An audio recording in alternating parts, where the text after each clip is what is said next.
CJ Knows Show.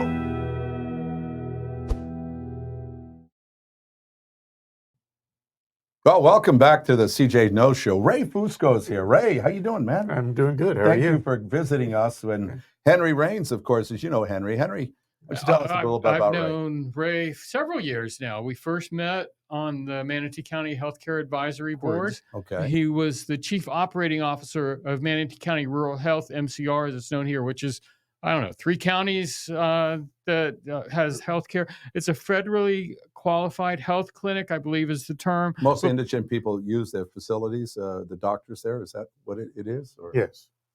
And before that, he was he was the vice president of operations at Manatee Memorial. He was CEO of Columbia Medical Center. He's got all this experience at all these different levels. And then if you work even farther back, he's a registered nurse. He was a head football and wrestling and track coach, I assume of a high school, and then much more than that. So he's been from the way down everyday kind of stuff up to the top of the healthcare pyramid, at least in my opinion. And he can speak on all these things that are coming up with the new change of administration in Washington. And maybe we'll ask him what his first observations are. I'd like to know, what do you think's going on here? I mean, where are we at? Well, are you scared or are you happy? A little of both. Okay. I think that this isn't a one-party issue. You know, it's really not, in my opinion, the problem with what I call our health caste system, because we don't really have a health care system anymore. It's all based on making money. It's really not. It's more about the wealth of the corporations as opposed to the health of the patients. And this problem exists because of both political parties not doing the right thing to correct the situation. Now, my father, who is now deceased, World War II vet, used to always say how wonderful and inexpensive it was to go see a doctor in our country back in the day. But I'm sure we didn't have the technology. I'm sure people weren't living as long. I'm sure the medicine wasn't as good. But he used to be very proud of how our system worked. I'm not so sure if I agree with him in comparison today, or maybe I'm wrong. What do you think about that? I mean, are we going in the right direction? Sounds like we may not be, but I don't know. That was a completely different era. You know, Okay. When I grew up, we had the family doctor. Right. You know, they had limited access to technology and different things. I mean, they were good for their time. We're in a different era today. Everything is different scientifically in medicine. You know, we have MRIs, Right. we have all kinds of medications and access to things to help people. But if the system itself impedes the people being able to get, people of any financial means, if it's impeding them, then what good is it? There's a lot of great things that are done by our healthcare system, but it's very disjointed. The family practice doesn't exist anymore. Right. Why is it that there isn't just where there are? Because the doctors can't afford to open their own office. They have to be part of a group. Part of this has to do with insurance. In healthcare today, a provider network of doctors might have contracts with 15 different insurance companies. They all have different contracts. It's all different billing. You have to have a huge back office, or we call a back office, to support the billing process. That adds a huge expense. A private doctor by himself can't afford that. Well, I'm going to tell you a secret. I have health insurance and just turning 65, but it's usually for catastrophic issues. Mm-hmm. I do most of my healthcare practice in Colombia, where it's pennies on the dollar, and I get, see my cardiologist. I don't have to go through all the hoops I have to do here, and I find it more economical and just as good as care, if not better, because I can see them right away. And doctors will make a trip to your house, where here they won't. It's I don't know how they can do it, but and it's not for everybody, right? It's not fair for everyone there, but I find it a little. I'm concerned. I thought, with Obamacare, at least access was a little bit better. Now they're going to erase that, but there's no real plan. And we got Robert F. Kennedy Jr. Coming in there. I don't know what's going on. Well, Ray, I, let's get you to say where we started with the Affordable Care Act and where we are now, because actually the Affordable Care Act was a great improvement over the status quo. Henry, you worked in Yes. medical, didn't you too? I mean, you have some Yeah, background. actually, Ray and I and Jim Delgado formed a nonprofit Ah, because when we were on the healthcare advisory board, for example, if you had needed kidney dialysis, you couldn't go get insurance, even though, well, how will we explain it? They went into the emergency room because they could get the couldn't care. get an insurance policy before the Affordable Care Act. right. And then once the Affordable Care Act came in, preventing people from discriminating against pre-existing conditions, we were sitting on the board and saying, well, it's costing a couple $100,000 for the same 5 patients. They knew who they were. The same 5 patients were running up $1 million at the emergency room locally. And why not just buy them health insurance? And then we found out, You could. well, the state, I mean, the county and the state couldn't buy the health insurance. That's why we formed a nonprofit, Right. because the health insurance would have cost $1,000 a year versus the $100,000 they were paying to the emergency room. And we helped a lot of people. Some came down with cancer or contracted cancer. We helped them. But I'll let Ray expand. He can say it better than I mean. Henry approached me after we weren't on the board any longer, and I had, in a way, jokingly said, would be better to buy the insurance for them than for the county to keep subsidizing. And he found there were 2 organizations, one in, I think it was Oregon and Wisconsin. Yeah, and then subsequently, I found out there were several in North Carolina. Yeah, right. That actually did what we did in setting up the not-for-profit, where if you were a not-for-profit, not a provider, okay, you had to be a separate entity, you could financially assist people to pay for their copay, and that's what these organizations were doing. So we did that, And where do you find the funding for that? It's a charitable thing. Well, that was the problem, right? Well, first of all, couldn't the county pay? They wouldn't need much funding because we averaged about $150 a month per patient. Yeah. We had a proof of concept. We handled about 20 patients a year for 2 years. Ray used his connection to get some funding, and he did the number crunching to show, what was it, a 10-to-1 return on the dollar they put in, they got back. Yeah, But you couldn't get people to put the money in, could you? We failed. It's one of the conundrums of life. What we failed to be able to do is these other organizations, like the one in Wisconsin, was going through United Way and Mayo Clinic, and some of the big hospitals there were all supporting this. They would, because it's cheaper for them. Yeah, well, they would make money. Not even cheaper; they made more money, right? Because the patients had insurance now. Right. So we approached the hospitals here and tried to talk to them, and they're clueless. Yeah, we had enough money to go for 2 years if we last. Yes. And in fact, I believe the reason, well, first of all, it was the federally qualified health clinic that you had a connection to that gave us a shot at it, because they couldn't turn anybody away. Right. And for every dollar they spent, they were getting $10 back from insurance. Right. And we came around to the 3rd year and they said, well, if nobody else is going to give it to you, we're not going to do it this year, even though they were getting a 1,000% return on their money. Unbelievable. I actually was told by one of the CEOs, who's not here any longer, from one of the hospitals, is that he was afraid that if he gave us the money, and let me just back up a second. The case managers at the healthcare organizations qualified the patients.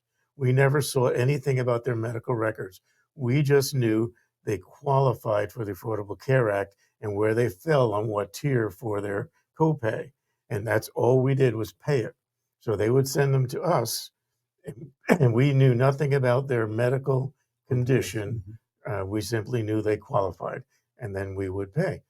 But he actually, and it's with the hospital that I worked at when I first started my nursing career, Manatee Memorial, and he said to me, well, I'm afraid if we give you money and to subsidize patients, they'll go to Blake or they'll go somewhere else.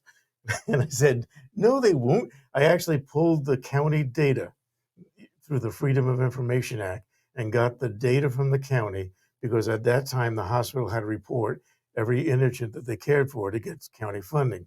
And they had this huge amount of data. And they gave it to me, and I looked at it, and I could see exactly what zip codes these people came from.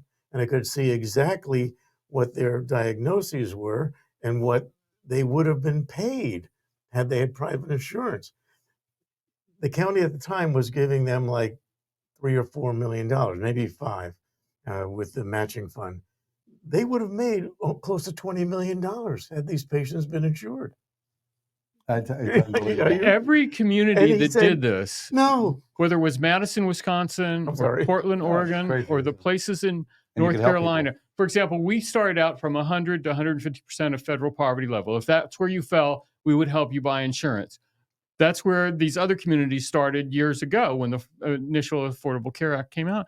And they, every year, raised the level until they were helping people with 250% of federal poverty level. And they went from where we were trying to help 20 people, they were helping 2,000 and 3,000 people. Yeah. Because once the big institutions realized we're making more money, they opened up and more people got care. It makes you wonder what they're thinking. Well, now one thing that did happen is with the Inflation Reduction Act, that subsidies have been expanded under the Affordable Care Act, and now it would almost have made us obsolete because most people can get affordable insurance for very little money, and that is what is really under the microscope now with the new administration in the White House, because the Inflation Reduction Act extended the subsidies through 2025. So come 2026, the people are in for a big shock. Ray, you want to take over on that? Yeah, what they did was prior to when we first started, the patient had to be above 100% of poverty level and below, I forgot what the ceiling was, 200% maybe. And when they did the Reduction Act, they could be below 100% of poverty level and actually get it free down to that level. So they would be covered. But if I just want to kind of interject something, the Affordable Care Act is great for what it did for the people, but it is not the solution. Okay. Now, why do I say that? Because Medicare Advantage plans and the Affordable Care Act are private insurance that's being subsidized by the government. In other words, for-profit companies are making money. But why do we have the companies? But should we have a for-profit system? No, we should have Medicare for all. Okay, Medicare for all. Yes, that's why I say we have a health caste system, because we have 28 million uninsured. We have, I forget how many on Medicaid. So the uninsured, there's no free lunch in healthcare. When the uninsured show up in the ER, and nobody pays for that, right? Now, if you're selling product X and you have to give away 10% of your product rather, how do you make up for that? Charge more. Oh, okay. So think how crazy this system is. Costs so much money. Yeah? Yes. So we don't provide. That's why an FQHC, a Federally Qualified Health Center, is so important, because it helps to give the primary care structure for the uninsured and the Medicaid, et cetera. Now that we move to the Medicaid group in the caste system, try to get a specialist to care for a Medicaid patient. Not going to happen. Not going to happen. Okay. So Medicare for all, you think, solves the problem? Are the doctors and hospitals still going to make their money? I mean, because you become a doctor to make money, not to help people. The people being hurt by the system today are the doctors, are the providers, not the corporations. The big increase in cost in healthcare has been administrative and profit. The doctors are making less. Let me throw a curveball in here. Okay. As a personal injury attorney for years, as well as criminal, but primarily personal injury, I personally don't do a really malpractice, very rare. Is that part of the problem? Because that's what business will always sell. It's the lawyers that are causing the rates to be ridiculous. No, it's the insurance companies, the for-profit healthcare systems. They're making a profit. anytime you're in a profit structure, when I was a CEO of the hospital, it was a for-profit corporation. Okay, I had to meet every month with my regional manager, and they would go over my bottom line. Okay, my focus was, how do I streamline things? How do I Make reduce? more money. Yes, how do I make more? That's what you do. Okay, I'm not belittling it. I'm just saying it's the wrong thing for healthcare. If you had Medicare for all, let me talk about seniors. Everybody's complaining, oh, Medicare costs so much. Okay, why these seniors are costing me so much? It's like $14,000 average a year for a Medicare patient.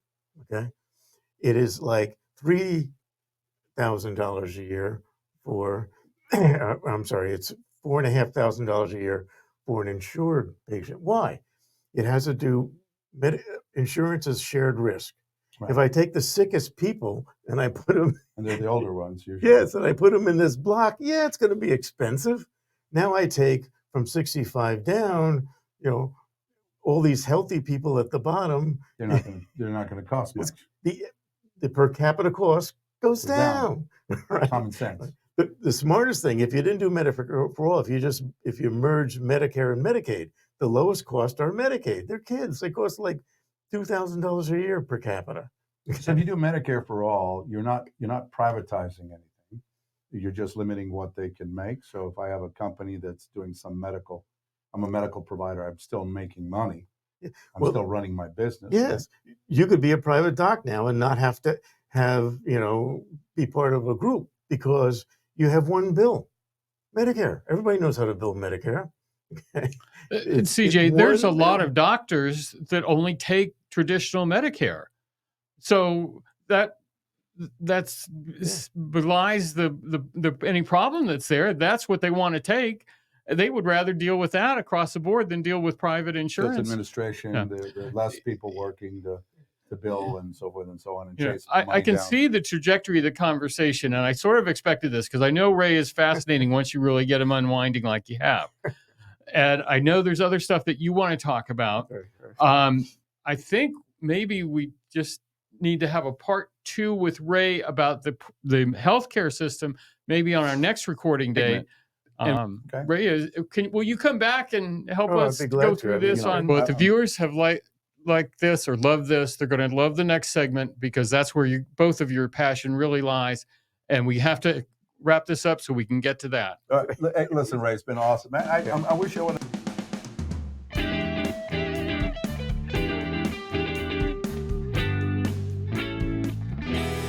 The CJ Knows Show.